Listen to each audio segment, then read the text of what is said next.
Excuse me, Grandma, but the charity kitchen closed an hour ago. Derek Martinez's words sliced through the Hamilton's elegant atmosphere like broken glass. He towered over the elderly black woman in the corner booth, his sneer visible to every diner in the restaurant. Dorothy Jenkins looked up from her worn purse, confusion flickering across her weathered face. "I'm sorry, what did you say?" "You heard me."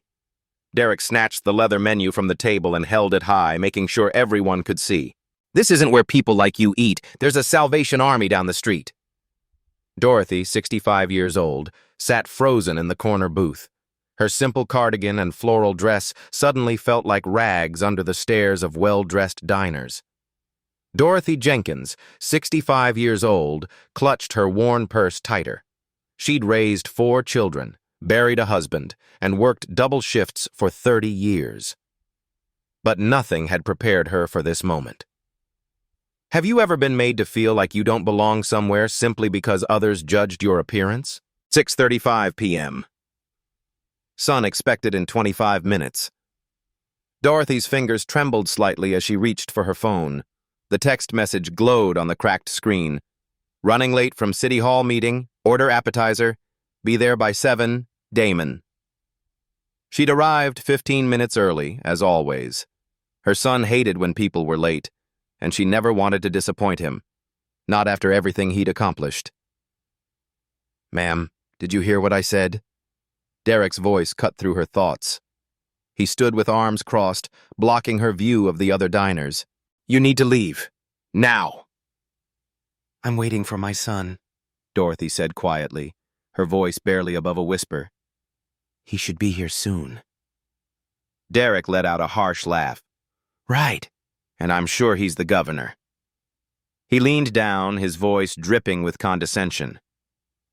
"Listen, lady, I'm trying to be nice here.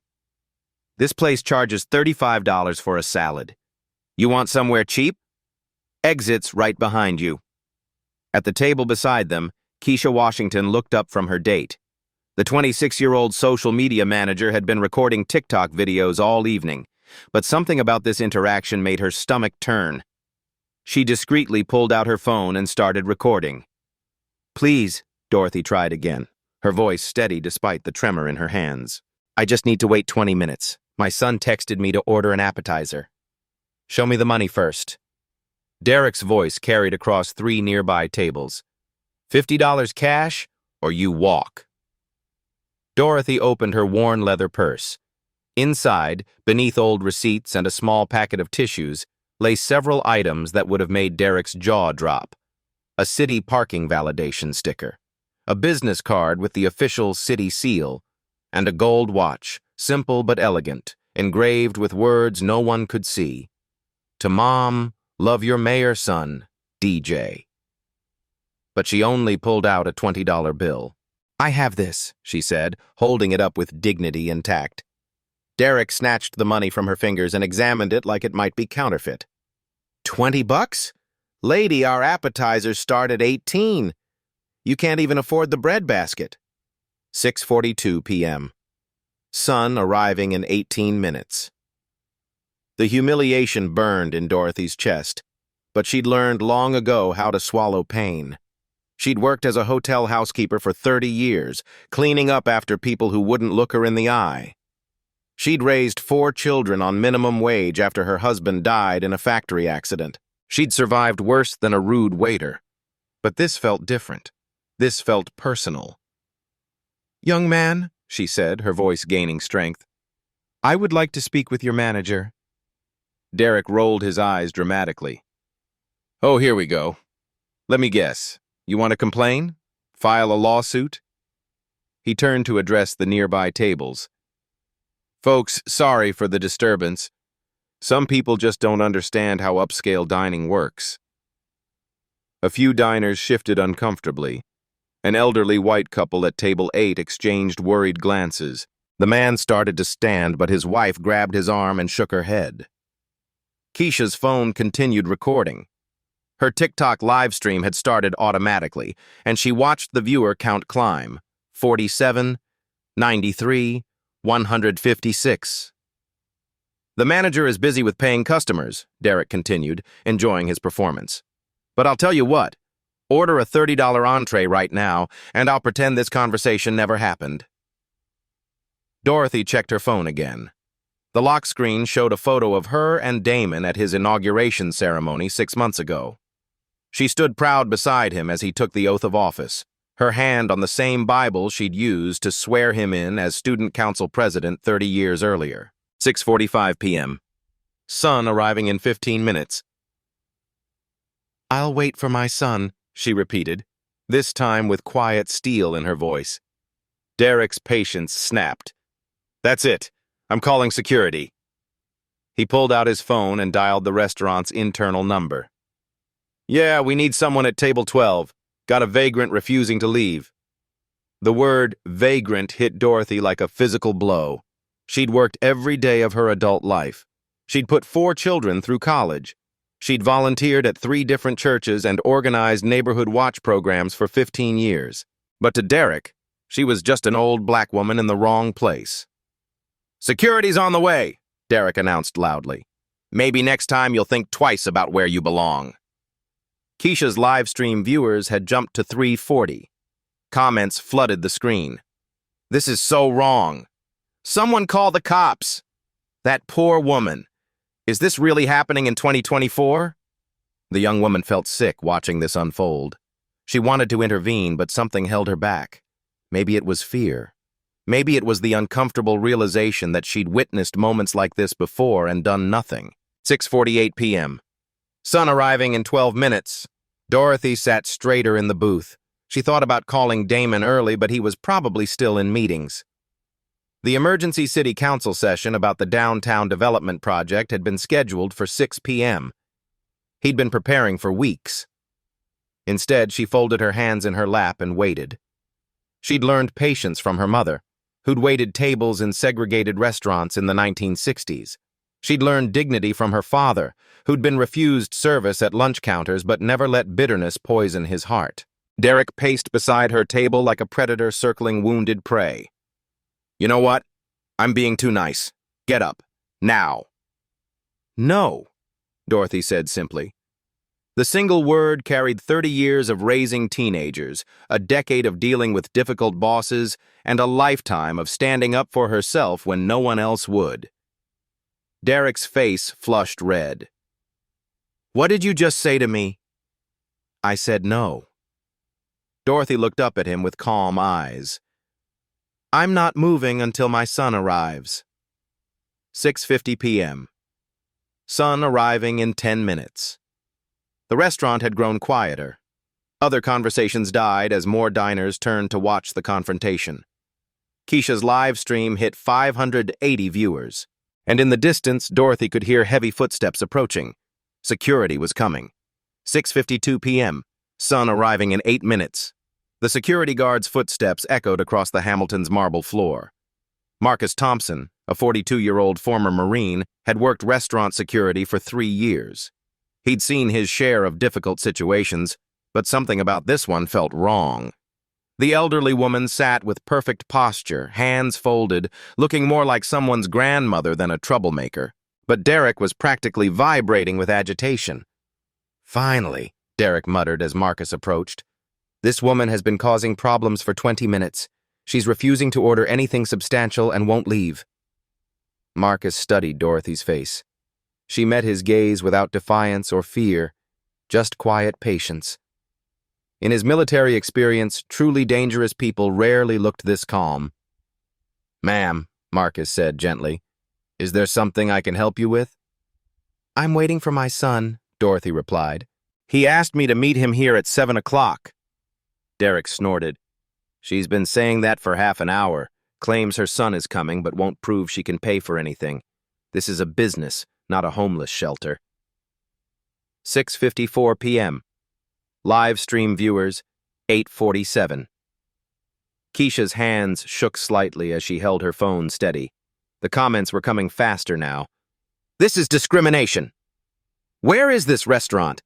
Someone needs to help her. I'm calling the news."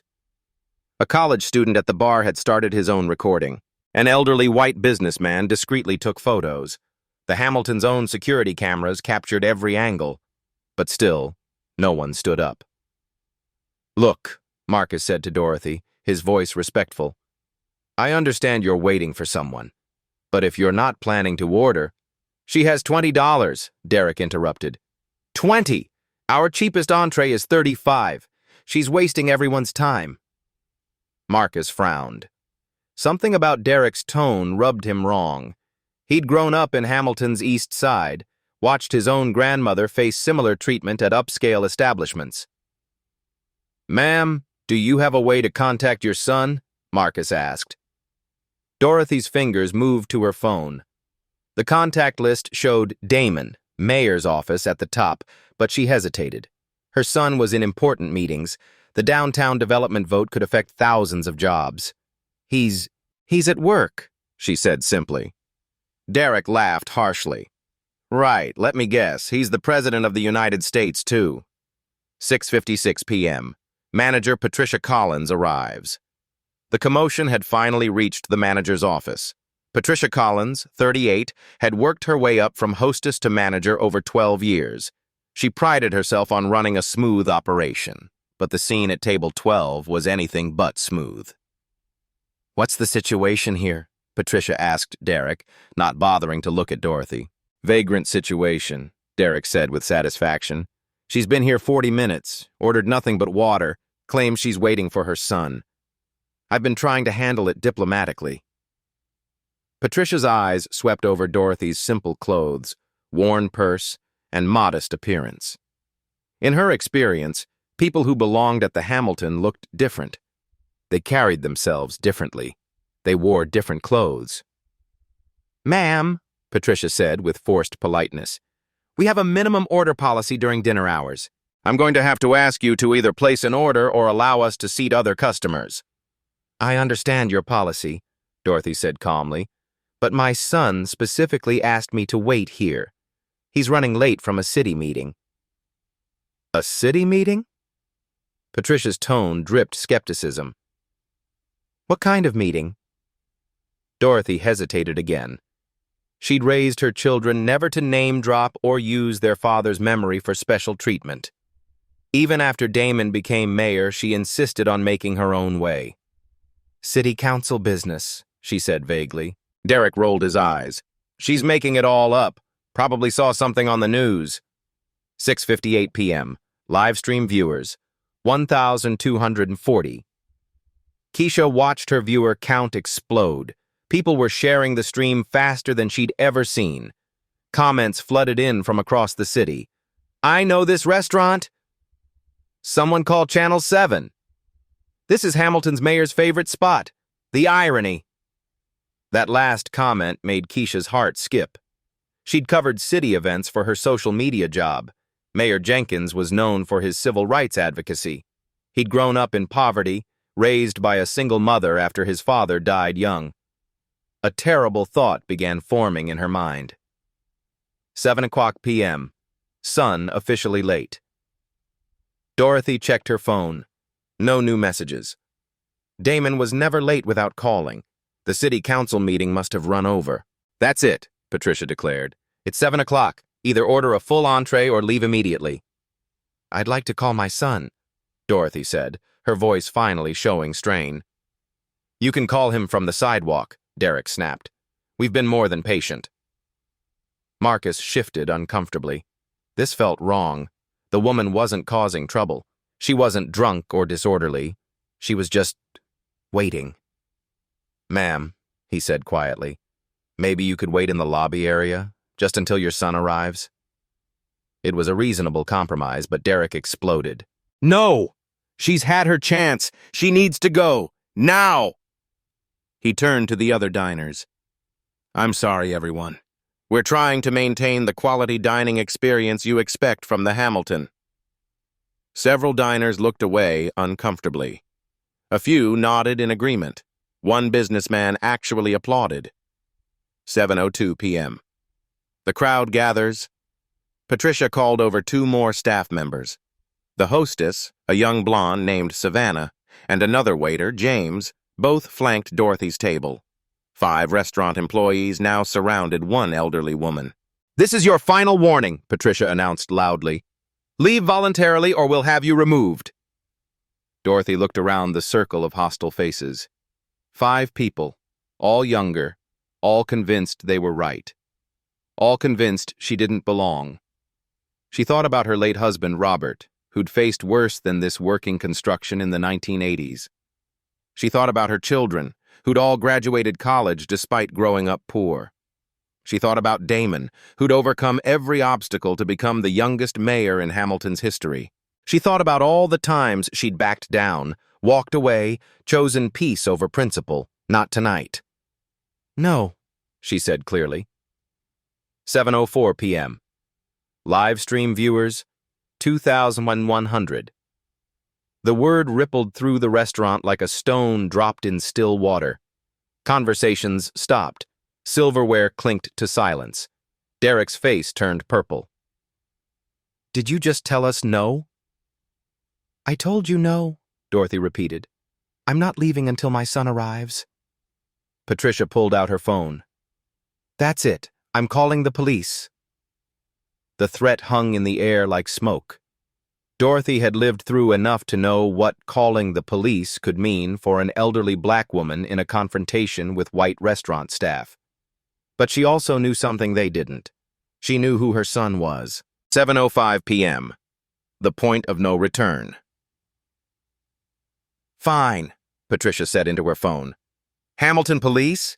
We need assistance at the Hamilton restaurant. We have a trespassing situation that's become hostile." Dorothy closed her eyes for a moment. When she opened them, she looked directly at the security camera mounted above the bar. "My son," she said quietly, but clearly enough for Keisha's live stream to catch, "is going to be very disappointed about this." Marcus caught something in her tone. After 20 years in the military, he'd learned to read people. This woman wasn't making empty threats. But Derek was too far gone to listen. "Your son?" he laughed. "Lady, I don't care if your son is Barack Obama. You're trespassing and you're going to jail." 7:06 p.m. Something changes. Dorothy pulled out her phone with steady hands. She scrolled to her contacts and found the number she'd been avoiding. Damon. Work cell. Her finger hovered over the call button. Outside, a black SUV with government plates pulled into the parking lot. 7:07 p.m. The arrival. The black SUV's doors slammed shut in the parking lot. Through the Hamilton's floor-to-ceiling windows, diners could see a tall black man in an expensive charcoal suit striding toward the entrance. His tie was slightly loosened, sleeves rolled up, the look of someone who'd been in intense meetings all day. Behind him walked 2 other figures, a woman in a business suit carrying a leather briefcase, and a younger man with a press badge hanging from his neck. Savannah, the hostess, spotted them first. Her training kicked in automatically. Well-dressed customers meant good tips and positive reviews. "Oh my God," she whispered to James. "VIP coming in. Look at that suit." She rushed to the front door, smoothing her hair and putting on her brightest smile. "Good evening. Welcome to the Hamilton. Table for 3? The man's eyes swept the restaurant, taking in the elegant atmosphere, the scattered diners, and then he stopped. His gaze locked onto table 12, where 5 restaurant employees surrounded an elderly black woman. "I'm looking for my mother," he said, his voice carrying a tone that made Savannah's smile falter. "Dorothy Jenkins. She texted that she'd be waiting at table 12. 7:08 p.m. Recognition dawns. Savannah's eyes widened as she followed his gaze to the confrontation. Her stomach dropped as pieces clicked together. Your mother?" she stammered. "Dorothy Jenkins," the man repeated, flashing his business card. "I'm Mayor Damon Jenkins. We had dinner plans at 7. The business card might as well have been a lit stick of dynamite. Savannah stared at the official city seal, the embossed letters spelling out Mayor, and felt the blood drain from her face. Behind Mayor Jenkins, the woman with the briefcase stepped forward. "Sarah Miller, city attorney," she said crisply. "We were just leaving a council meeting when the mayor's mother called about a..." situation. The third man, barely 25 with eager eyes, pulled out a digital recorder. Tom Rodriguez, Hamilton Tribune. Mayor Jenkins, can you comment on reports of discrimination at the Hamilton? 7:09 p.m. The moment of truth. Mayor Jenkins didn't wait for introductions. He walked directly toward table 12, where Patricia was still on the phone with police dispatch. Yes, she's being hostile and refusing to leave, Patricia was saying when she looked up and saw a very tall, very angry man in a very expensive suit approaching. Derek, still hovering over Dorothy with his arms crossed, followed Patricia's gaze. Something about the newcomer's presence made the hair on his neck stand up. "Mom!" Mayor Jenkins called out, his voice cutting through the restaurant's murmur. Dorothy's face lit up with relief and pride. "Damon! There you are, baby! I was starting to worry." The word baby, spoken with such genuine maternal love, hit the assembled restaurant staff like a freight train. Derek's mouth fell open. Patricia's phone slipped from her fingers. Marcus took an involuntary step backward. "I'm sorry I'm late," Mayor Jenkins said, gently pushing past the circle of employees to reach his mother. "The development vote ran long. How long have you been waiting?" "About 40 minutes, Dorothy said calmly. "These folks have been attentive." 7:10 p.m. The reckoning begins. Mayor Jenkins helped his mother to her feet, then turned to face the 5 employees. His expression was controlled, but his voice carried the authority of someone used to running city council meetings. "Which one of you called my mother a vagrant?" The silence was deafening. Derek tried to sink behind Patricia, but there was nowhere to hide. Patricia found her voice first. "Your Honor, we had no idea she was your mother. She didn't identify herself and—" "And what?" Mayor Jenkins interrupted. "You assumed because she's an elderly black woman in simple clothes that she didn't belong here?" Sarah Miller stepped forward with her briefcase. "Mayor Jenkins, perhaps we should discuss this privately." "No," he said firmly. "This happened publicly. We'll address it publicly." Tom Rodriguez was already typing notes on his phone. The Tribune's website would have this story online within the hour. 7:11 p.m. Live stream explosion. Keisha's live stream had exploded to over 4,200 viewers. Comments flew by so fast she couldn't read them. "That's the mayor!" His mother got discriminated against. "This is going viral. Derek is so fired. I'm never eating here again." She was no longer just a witness. She was documenting a major news story in real time. Other diners pulled out phones. The elderly businessman who'd applauded Derek's behavior earlier was now desperately trying to delete the video he'd taken supporting the discrimination. "Ma'am," Marcus said quietly to Dorothy, "I want to apologize. I should have—" "You were kind," Dorothy interrupted gently. "You suggested the lobby. That was more than most people offered." Mayor Jenkins noticed the exchange. "Your security?" "Yes, sir. Marcus Thompson, former Marine. I tried to find a compromise, but—" Marcus gestured helplessly at Derek and Patricia. 7:12 p.m. The full revelation. "Mom," Mayor Jenkins said, his voice softening. "What exactly happened here?" Dorothy straightened her shoulders. Even surrounded by chaos, she maintained her dignity. "I arrived at 6:15, as you suggested. This young man," she nodded toward Derek, "told me this wasn't a charity kitchen. He said people like me don't eat at places like this." Derek's face went from red to gray. "Sir, Your Honor, I didn't mean—" "He called me a vagrant," Dorothy continued matter-of-factly. "Said I should go to the Salvation Army. When I refused to leave, they called security, then the manager, then threatened to call the police for trespassing." Mayor Jenkins turned to Patricia. "You threatened to have my mother arrested for trespassing?" We have policies," Patricia began weakly. "She had money." Mayor Jenkins said. She was waiting for me. She wasn't causing any disturbance. What policy covers refusing service to elderly black women? Sarah Miller was taking notes. As city attorney, she knew the Hamilton held several licenses that required renewal through the mayor's office. 7:13 p.m. The corporate panic. Patricia's phone buzzed with an incoming call from corporate headquarters. Word was already spreading through social media. Hamilton's corporate Twitter account was being flooded with angry comments. But Patricia couldn't bring herself to answer. She was too busy watching her career implode in real time. Derek, meanwhile, had gone completely silent. He stared at Dorothy with the sick realization that he'd just committed career suicide on camera. "Your Honor," James the waiter spoke up nervously, "I want you to know I wasn't involved in any of this. I just came over when Patricia called for backup." "Backup?" Mayor Jenkins raised an eyebrow. "Against my 65-year-old mother?" 7:14 p.m. The power revealed. Dorothy reached into her purse and pulled out the items she'd kept hidden. The city parking validation, the business card with the mayor's seal, the engraved watch. "I didn't want to name drop," she said simply. "I raised my children to make their own way in the world. But sometimes—" She looked at Derek, then Patricia, then each of the employees who'd surrounded her table.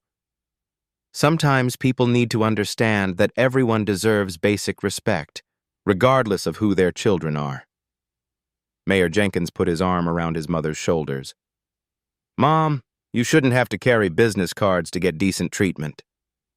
"I know, baby. But I also know the world we live in." 7:15 p.m. Media frenzy.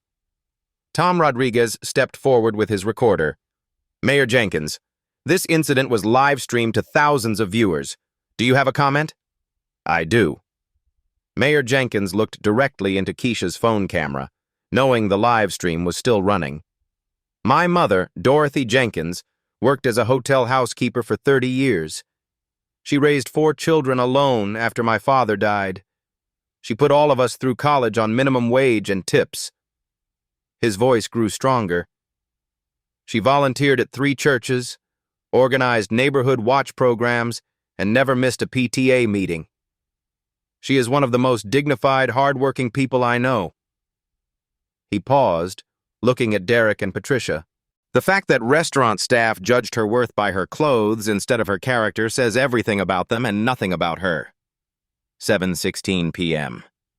The consequences begin. Patricia's phone rang again. This time she answered with shaking hands. "Hello? Patricia, this is Regional Manager Williams. We're watching the live stream. Is that really Mayor Jenkins?" Patricia looked at the tall man in the expensive suit, now gently helping his mother back into the booth. "Yes, sir. It's really him." "And did Derek really call the mayor's mother a vagrant?" Patricia closed her eyes. "Yes, sir. We'll discuss your employment status tomorrow. For now, get Derek out of there before this gets any worse." But it was already too late for damage control. 7:17 p.m. Dorothy's grace. Despite everything, Dorothy looked at Derek with something approaching sympathy. "Young man," she said quietly, "I hope you learned something from this. Not about who my son is, but about treating people with kindness regardless of who they are." Derek couldn't meet her eyes. "Mrs. Jenkins, I'm sorry. I really am." "I believe you are," Dorothy said. "But sorry isn't enough anymore." Mayor Jenkins checked his watch. "Mom, are you ready for dinner? I made reservations at Bella Vista instead." "That sounds lovely," Dorothy said, standing with grace despite the ordeal. As they prepared to leave, she turned back to the assembled staff one final time. "For what it's worth," she said, "the young man in security tried to help. Remember that when you're deciding consequences." 7:18 p.m. The exit. As Mayor Jenkins escorted his mother toward the door, the entire restaurant watched in stunned silence. Sarah Miller and Tom Rodriguez followed, already planning the legal and media response. Keisha's live stream hit 6,800 viewers as she filmed their dignified exit. The last thing her camera caught was Derek, slumped against the wall, finally understanding that he'd just destroyed his life over a $20 bill and his own prejudices. Outside, Mayor Jenkins helped his mother into the SUV. "I'm proud of you, Mom," he said quietly. "For what?" "For not backing down. For keeping your dignity. For teaching them something, even if they didn't want to learn." Dorothy smiled. "Your father would have handled it the same way." As they drove away, neither of them looked back at the Hamilton, but the internet would remember what happened there forever. 7:20 p.m. The return. 20 minutes after their dignified exit, Mayor Jenkins's SUV pulled back into the Hamilton's parking lot. This time, he wasn't alone. Sarah Miller stepped out carrying a thick folder marked Business License Division. Behind her, Tom Rodriguez balanced his laptop and recording equipment. A third figure emerged, David Park, Hamilton's Director of Consumer Affairs, armed with a clipboard full of violation forms. "Mayor Jenkins," Sarah said as they approached the restaurant, "are you certain you want to handle this tonight? We could schedule a formal hearing." "My mother sat there for an hour being humiliated," he replied firmly. "We handle this now." Through the windows, they could see Hamilton in chaos. Patricia paced behind the hostess stand, phone pressed to her ear. Derek sat at the bar, head in his hands. Several diners had left, abandoning half-finished meals. 7:22 p.m. The legal framework. "Let's review what we're dealing with," Sarah said, opening her folder as they walked. The Hamilton Restaurant Group holds business license number BL 7394, renewed annually through the mayor's office. "Current value?" Mayor Jenkins asked. "Based on their reported revenue of $2.3 million annually, the license represents approximately $890,000 in yearly liquor sales alone." David Park flipped through his clipboard. "They also hold food service permit, FS 11847, entertainment license, for ENT 332 for live music, and outdoor seating permit, OS 129. "City contracts?" "Significant," Sarah replied. "The Hamilton has provided catering for city events totaling $156,000 over the past 18 months. The police department Christmas party, 3 council member retirement dinners, and the annual Chamber of Commerce gala." Mayor Jenkins paused at the entrance. "And if we find violations of Anti-Discrimination City Ordinance 847.2? "Immediate license review," David said. "Mandatory suspension pending investigation. Loss of all city contracts within 48 hours. 7:24 p.m. Corporate arrives. As they entered the restaurant, a silver Mercedes pulled up outside. Regional Manager Robert Williams stepped out, followed by the Hamilton Restaurant Group's legal counsel, Amanda Foster. Williams, a thin man in his 50s, looked like he'd aged 10 years in the past hour. His phone had been ringing non-stop as social media exploded with hashtags like #Hamilton Restaurant Shame and #Mayor's Mom. "Damage control," he muttered to Foster as they hurried inside. "Whatever it takes." 7:25 p.m. The confrontation, Mayor Jenkins approached Patricia, who was still on the phone with corporate headquarters. Her face went white when she saw him return. "I need to call you back," she whispered into the phone. "Ms. Collins, isn't it?" Mayor Jenkins said, reading from Sarah's notes. "Restaurant manager, employed here for 12 years? "Yes, sir, Your Honor. We're so sorry about the misunderstanding." "Misunderstanding?" Sarah Miller stepped forward. "According to live stream footage viewed by over 8,000 people, your staff called the mayor's mother a vagrant and threatened to have her arrested for trespassing." Patricia's hands shook. "We didn't know." "You didn't know she was human?" Mayor Jenkins's voice carried across the restaurant. "You didn't know she deserved basic respect?" 7:26 p.m. The ultimatum regional manager. Williams burst through the door, slightly out of breath. Your Honor, Mr. Mayor, I'm Robert Williams, Regional Manager. We're prepared to make this right immediately. Are you? Mayor Jenkins turned to face him. How? Full apology, of course. We'll terminate Derek immediately. Sensitivity training for all staff. Whatever you think is appropriate. Sarah Miller opened her legal folder. Mr. Williams, are you familiar with Hamilton City Ordinance 847.2 regarding discrimination in public accommodations? Williams' confident expression faltered. What specifically? Any business holding a city license that engages in discriminatory practices faces mandatory review and potential license suspension, David Park read from his clipboard. The review process takes 30 to 60 days, during which all city contracts are suspended. 7:27 p.m. The numbers game. Let's talk numbers, Mayor Jenkins said. Your liquor license generates approximately $890,000 in annual revenue. True? Williams nodded nervously. City catering contracts, $156,000 over 18 months. Your entertainment license allows live music on weekends. What's that worth in additional customer draw? I'd have to check our books. I'll tell you, Sarah interrupted.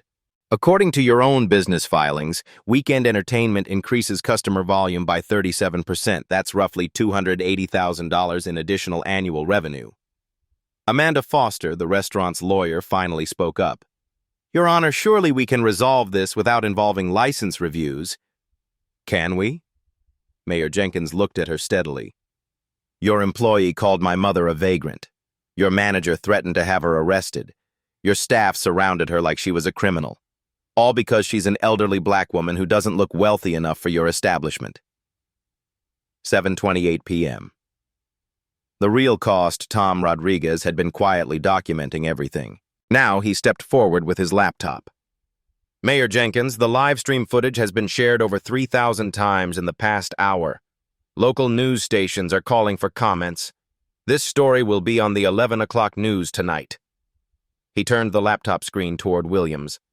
Your restaurant's Yelp page has received 47 one-star reviews in the past hour. Your Facebook page has been flooded with angry comments. Your Twitter mentions are, well, they're not good. Williams stared at the social media storm in horror. Every review mentioned Derek's treatment of the mayor's mother. Several customers were posting photos of credit card receipts with "Never Again" written across them. 7:29 p.m. Legal consequences. Here's what's going to happen, Sarah Miller said, pulling out official forms. I'm filing a formal discrimination complaint under City Ordinance 847.2. The investigation will take 45 days minimum. During that time, David Park added, all city contracts are suspended. No more catering jobs. No more police department events. No more council member dinners. That's over $10,000 per month in lost revenue, Williams calculated quickly. The entertainment license review will examine whether your establishment maintains community standards consistent with city values, Sarah continued. Live music permits can be revoked for violations of anti-discrimination policies. Williams was frantically taking notes. What would it take to avoid the review process? 7:30 p.m. The demands. Mayor Jenkins looked at his watch. You have 15 minutes to present a comprehensive anti-discrimination plan that satisfies the city attorney. 15 minutes? Amanda Foster protested. That's impossible. My mother sat in your restaurant for over an hour being humiliated, Mayor Jenkins replied coldly. 15 minutes is generous. Sarah Miller laid out the requirements. Zero tolerance discrimination policy in writing. Mandatory bias training for all staff within 30 days. Anonymous reporting system for customers. Monthly community advisory board meetings with local civil rights leaders. Monthly donation to local NAACP chapter, David Park added. Minimum $5,000 annually. Public diversity metrics, Tom Rodriguez suggested. Published quarterly on your website. Williams looked like he might faint. The cost of all this is significantly less than losing your licenses, Sarah Miller finished. 7:31 p.m. Derek's fate. Derek, who had been sitting silently at the bar throughout the negotiations, finally approached the group. "Your Honor," he said quietly, "I know I messed up. I know sorry isn't enough. But I got kids to feed. Please." Mayor Jenkins studied the young man who had called his mother a vagrant just an hour earlier. "How old are your children?" 8 and 6, girls. I've been a single dad since my wife passed." The revelation hung in the air. Even in his anger, Mayor Jenkins couldn't ignore the human cost. "Derek," he said finally, "you're still fired. That's not negotiable. But Mr. Williams, I want him in your diversity training program. I want him to learn why what he did was wrong. And I want him to have a chance to apply for positions at other locations after he completes it." Derek's eyes filled with tears. "Thank you. I'll do better. I promise." 7:32 p.m. Corporate surrender. Williams looked at his lawyer, who nodded grimly. The alternative was financial disaster. "We accept all terms," he said. "When can we start the training program?" "Tomorrow," Sarah Miller replied. "The Civil Rights Training Company is already contracted with the city. They can have trainers here by 9 a.m. "The Community Advisory Board will have its first meeting next week," David Park added. "I'll provide a list of recommended community leaders." "And Derek?" Mayor Jenkins looked at the former waiter. "You'll attend every session. You'll write a formal apology letter to my mother. And you'll speak at the first community meeting about what you learned." Derek nodded frantically. "Yes, sir. Absolutely." 7:34 p.m. The settlement, Amanda Foster was scribbling notes frantically. "We'll need all agreements in writing." "Already prepared," Sarah Miller said, producing a contract from her briefcase. "Standard anti-discrimination settlement with the city. Sign here, here, and here." Williams signed without reading. He had no choice. "The first diversity training session is Monday at 9 a.m., David Park announced. "All staff mandatory. Failure to attend results in immediate license review." "Monthly progress reports to the mayor's office," Sarah added. "Any future complaints trigger immediate investigation." "And gentlemen?" Mayor Jenkins looked at Williams and Derek one final time. "If anything like this ever happens again at any Hamilton Restaurant Group location, we'll revisit these agreements. Are we clear?" "Crystal clear, Your Honor," Williams said. As the city officials prepared to leave, Tom Rodriguez approached Williams with his recorder. "Any comment for the Tribune about tonight's settlement?" Williams looked exhausted. "The Hamilton Restaurant Group deeply regrets tonight's incident. We're committed to ensuring all customers receive respectful treatment regardless of their background. We're grateful for the opportunity to make things right." 7:36 p.m. Justice served.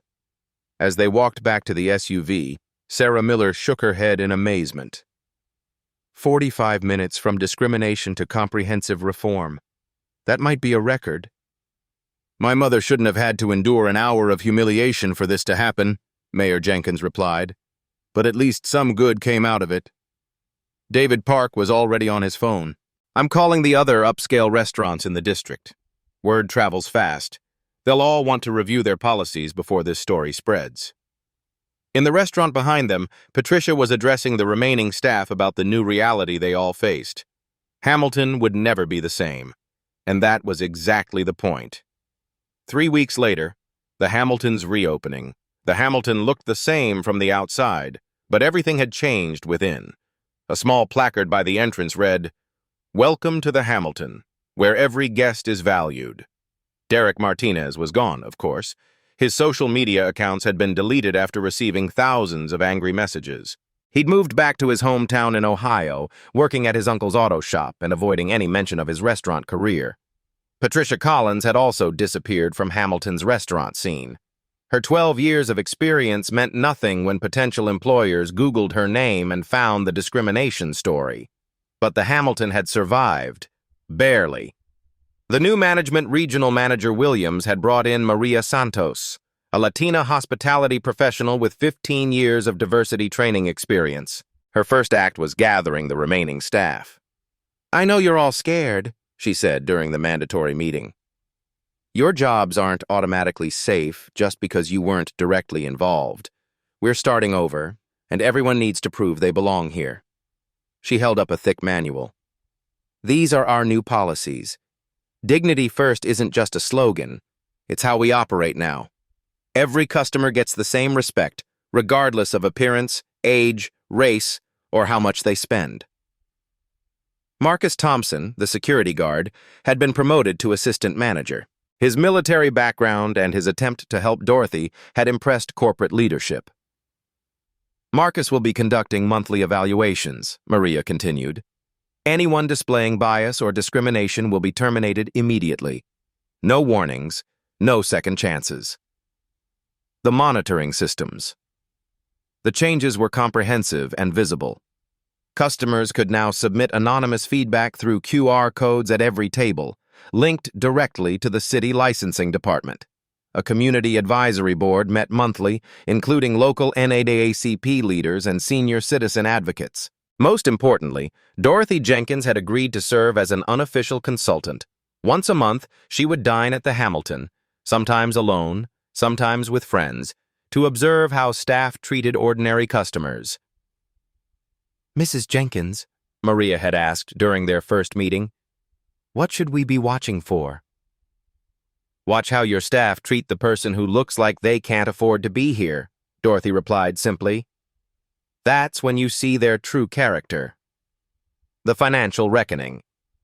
The Hamilton had paid the $67,000 in back property taxes within 2 weeks. The $50,000 donation to the Hamilton NAACP had been presented publicly, with Mayor Jenkins and Dorothy both present for the ceremony. Monthly revenue had dropped 40% initially as boycotts took effect. But slowly, as word spread about the genuine changes, customers began returning. The university's Black Student Union had even held their monthly meeting at the restaurant, a powerful symbol of progress. "We're not just surviving," Maria reported to corporate. "We're building something better." Dorothy's monthly visit. On this particular Thursday evening, Dorothy sat alone at table 12, the same table where it all began. But this time, her experience was completely different. "Good evening, Mrs. Jenkins," the hostess said warmly. "Your usual table?" "That would be lovely, thank you." The server, a young black woman named Jasmine, coincidentally sharing a name with the college student who had first live-streamed the discrimination, approached with genuine respect. "Mrs. Jenkins, it's an honor to serve you tonight. Can I start you with something to drink while you wait for your son?" "Just water for now, dear. He's running a few minutes late from a city council meeting." "Of course." "Take all the time you need." The difference was remarkable. 3 weeks ago, this same scenario had triggered a crisis. Tonight, it was simply good hospitality. The ripple effects. The story had inspired changes beyond the Hamilton. 6 other upscale restaurants in Hamilton had proactively updated their staff training. The city council had passed an ordinance requiring anti-discrimination training for all businesses holding city licenses. Dorothy had received letters from elderly people across the country sharing similar experiences. Many thanked her for standing up with dignity instead of anger. "You showed us how to fight back without becoming like them," one letter read. Derek's aftermath. Derek had tried to rebuild his life in Ohio, but the internet never forgets. His name was permanently linked to the discrimination incident. He'd applied for dozens of jobs, only to be turned down when employers discovered his history. In a strange twist, he'd eventually written a letter to Dorothy through the mayor's office. "Mrs. Jenkins," it read, "I know I don't deserve forgiveness, but I want you to know that I think about what I did every day. I was raised better than that. I let my worst instincts take over, and I'm paying for it now. I hope I can become a better person because of this. I hope other people learn from my mistakes." Dorothy had read the letter twice, then filed it away. She believed in redemption, but Derek would have to prove his change through actions, not words. The intellectual victory.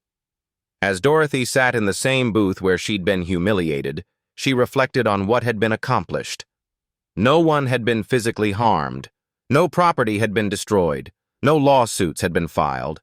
Instead, systematic change had been achieved through existing legal frameworks and community pressure. The Hamilton was genuinely better. Other businesses had improved proactively. The city had stronger protections for all residents.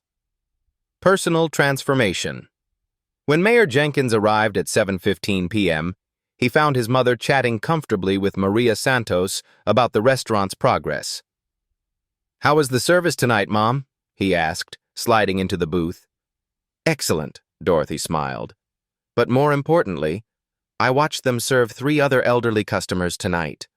All were treated with the same respect I received. That's what we wanted to achieve." "Yes," Dorothy agreed. "Change that lasts beyond the cameras and the attention. Change that becomes part of who they are." As they ordered dinner, Dorothy finally getting that salmon salad she'd originally wanted, she felt a quiet satisfaction. She'd stood her ground, maintained her dignity, and helped create lasting change, all without raising her voice or compromising her values. Sometimes the most powerful victories are the quiet ones. 6 months later, the legacy. Dorothy Jenkins never sought to become a civil rights icon. She simply wanted to have dinner with her son. But sometimes history chooses ordinary people for extraordinary moments. The Hamilton incident had become a case study in business schools across the country. The Jenkins method, using existing legal frameworks and community pressure to create systematic change, was being taught alongside traditional protest strategies. Dorothy still lived in the same modest house where she'd raised her 4 children. She still drove her 10-year-old Honda Civic. She still shopped with coupons and looked for sales. But now, when she walked into any business in Hamilton, she was treated with a respect that went beyond recognition. She'd become a symbol of quiet dignity overcoming loud prejudice. The continuing impact. These real-life stories matter because they show us that change is possible. Dorothy's touching story proves that one person's courage can transform entire systems. Her Black story became everyone's story about standing up for what's right. The Hamilton's transformation inspired a movement. Restaurants in 12 cities had implemented similar dignity-first policies. 3 states were considering legislation requiring anti-bias training for all hospitality workers. Most importantly, the incident had changed how people responded to discrimination. Instead of looking away uncomfortably, witnesses now documented and shared. The bystander effect was being replaced by active accountability. Keisha Washington, the young woman who'd live-streamed the original incident, now worked as a civil rights reporter for Channel 7. Her career had been launched by her decision to speak up when it mattered. Dorothy's wisdom. At a community forum last month, someone asked Dorothy what she'd learned from the experience. "I learned that dignity isn't something others give you," she said simply. "It's something you carry within yourself. No one can take it away unless you let them." She paused, looking out at the diverse crowd of young and old faces. "I also learned that real change doesn't come from anger or revenge. It comes from standing firm in your truth and insisting that others live up to their better selves." Mayor Jenkins' reflection. "My mother taught me something that night," Mayor Jenkins said in a recent interview. "She showed me that the most powerful response to hate isn't more hate. It's accountability. She didn't want to destroy anyone. She wanted to fix a broken system." The monthly dinners at the Hamilton had become a tradition. Mother and son sharing a meal where Dorothy had once been refused service. The staff now competed to serve their table, not out of fear, but from genuine respect. The final lesson. Life stories like Dorothy's remind us that heroes don't always carry weapons or make speeches. Sometimes they just refuse to move from a restaurant booth until their son arrives for dinner.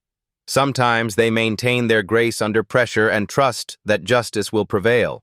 Sometimes they change the world simply by insisting on being treated like human beings. Your voice matters. Have you witnessed discrimination like this? Have you been made to feel like you don't belong somewhere you had every right to be? Your story matters. Your voice can create change. Document it. Share it. Don't let injustice hide in silence. Comment below with your own experiences. How did you handle discrimination when you faced it? What would you do differently now? Share this video because change happens when stories like Dorothy's reach the people who need to hear them most.